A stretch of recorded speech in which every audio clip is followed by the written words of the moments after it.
In Fairfield County, something new comes across my desk every day. Crimes are committed, cases are solved, and a community is made safe by the hardworking employees of the Fairfield County Sheriff's Office.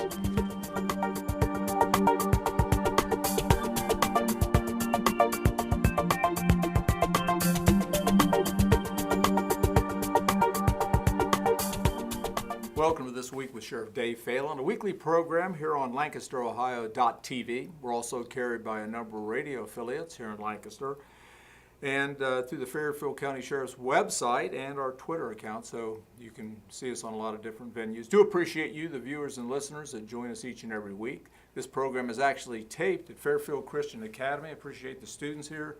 Our executive producer, Kelly Roberts, behind the scenes, gets the guests together and many of the questions.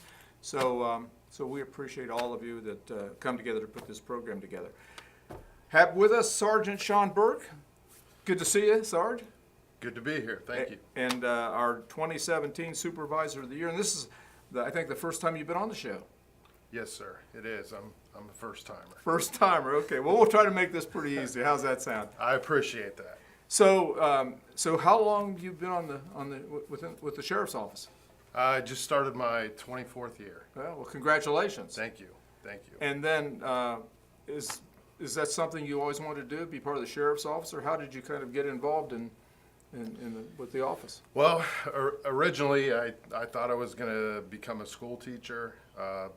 That avenue didn't work for me. Yeah. And I always wondered about law enforcement, and I'm glad that I made that decision to come to law enforcement. You know, speaking of maybe going into education, there's been a lot going on in the news, and I know you've had to deal with a lot of these threats at some of the schools.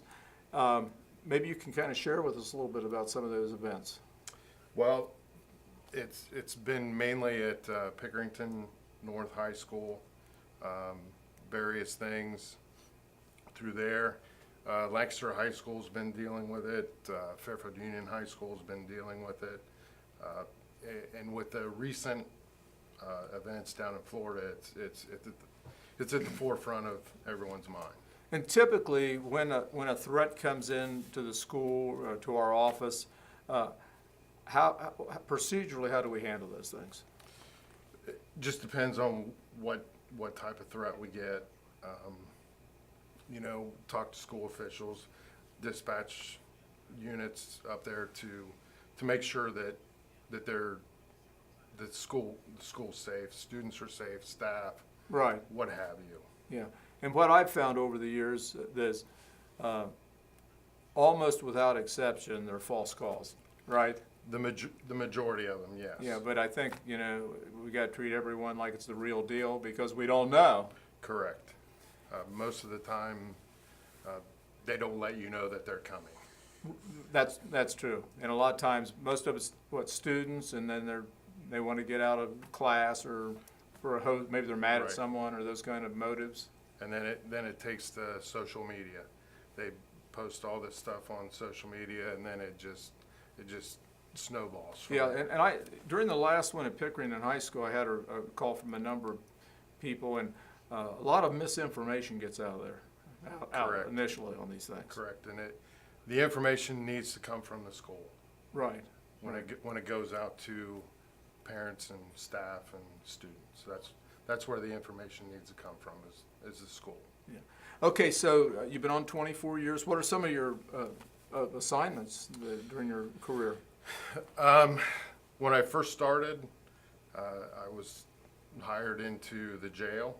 I worked in there for approximately 2 weeks, and then I was transferred to the radio room. I was a dispatcher, and then from there, I worked out on patrol, and I was fortunate enough to be assigned in the Detective Bureau for 3 years, and then after that, I was promoted to sergeant back in 2001, I believe it was, and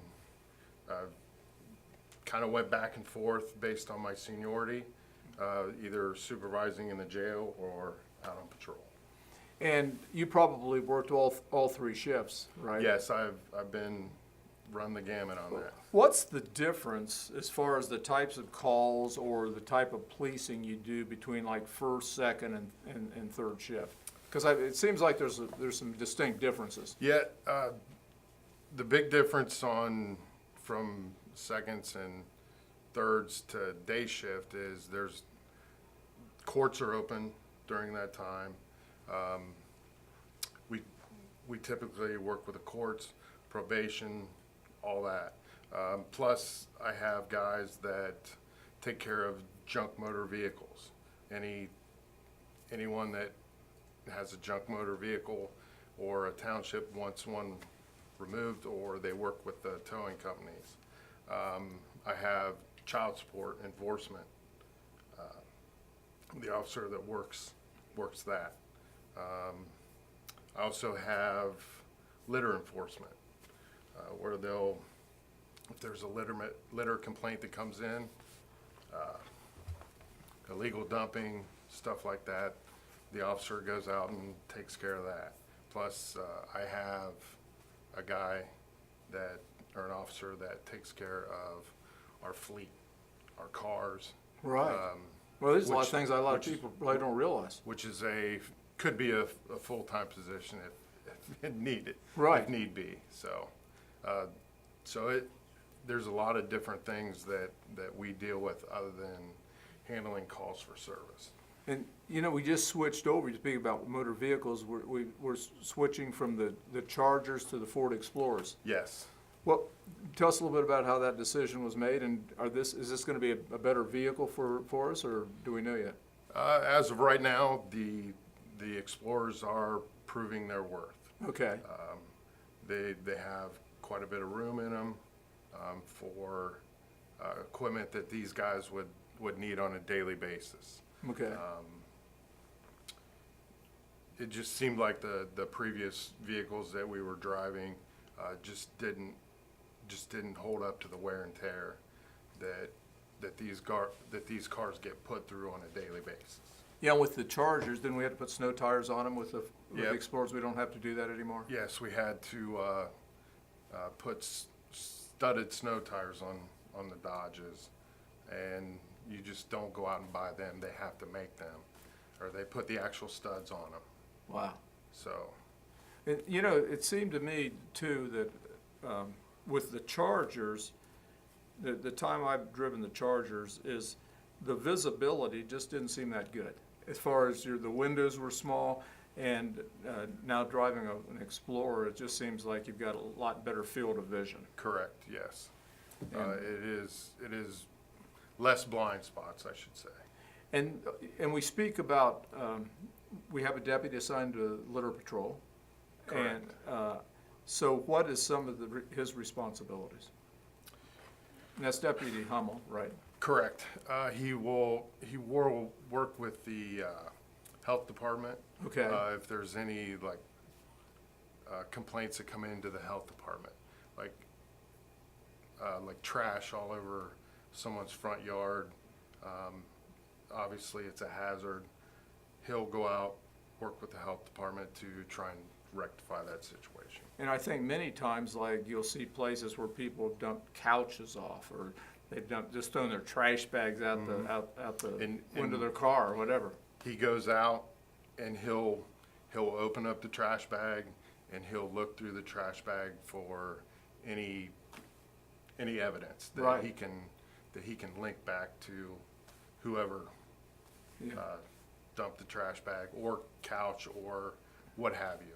And it's just so surprising to me in many ways, Sergeant, that even today, it used to be when I was a kid, that people would throw pop cans out the windows or stuff like that, but it's to this day it surprises me that, if I'm on a bike path or taking a walk along a major highway, that today you'll see people where they'll throw the McDonald's bags out, and they will get charged if we see them doing that. Correct. They will be punished. What should, what if a the law citizen allows. was driving and they'd see someone like dropping a couch or throwing bags out the window, what should they do? Just give us a call and Get a license number if they Yep. can? all the information that they can get. It would be very helpful. Now, one of the things that you've been instrumental is you've been part of our SWAT team. So I just looked at my notes since 1998, 20 years. Yes, Yeah. yes. Very rewarding position. Love doing it. Tell us a little bit about the SWAT team. SWAT, it's a specialized unit, advanced training that we get. They use this for high-risk warrants. We can search for missing children that have wandered off, missing adults, what have you. And the SWAT team is, I know there's a certain amount of training involved in that, and we even have qualifications, right? Correct. Actually, tomorrow, we have a selection process tomorrow. We're doing a tryout, Okay. basically. So, and it's pretty rigorous tryout. Yeah. Is there any call, since you've been on the SWAT team now in your 20th year, is there any event or something that kind of comes to mind of a SWAT nature that you've been involved in? And I know there's been lots of them. Yeah, probably one. We executed a warrant for Whitehall Police Department. It was on a homicide suspect. It was up in Pickerington area. They had got some intel that he was staying at a house up in Pickerington. We were able to make entry, take him into custody, and then as well, as a bonus, his accomplice was there. So Really? yes. Yeah. And so it's something that probably is one of the most dangerous jobs within the law enforcement, right? Correct. Yeah, because you don't know. So that's why trainings, and how often do you train? We train twice a month. Okay. Twice a month. Okay. And how many members do we have? We have approximately 24, 25. Wow. Wow. You know, we are almost out of time. I'd like to have you back next week to just talk about a host of different things and maybe how parents should respond when they hear that their school may be under lockdown and those kind of things, and a lot of different things. Right. Supervisor of the Year, Thank you. Sergeant Sean Burke, appreciate you being here. We're going to have you back next week. And again, I appreciate you, the viewers and listeners that join us each and every week. The show is produced at Fairfield Christian Academy. J.T. Burcham directs their audiovisual group, and they just do a terrific job. Behind the scenes, our executive producer, Kelly Roberts, and we appreciate all the work she does. Well, the clock on the wall says we're about out of time. If you're driving, be careful. God bless. Buckle up, and we'll see you right here next week.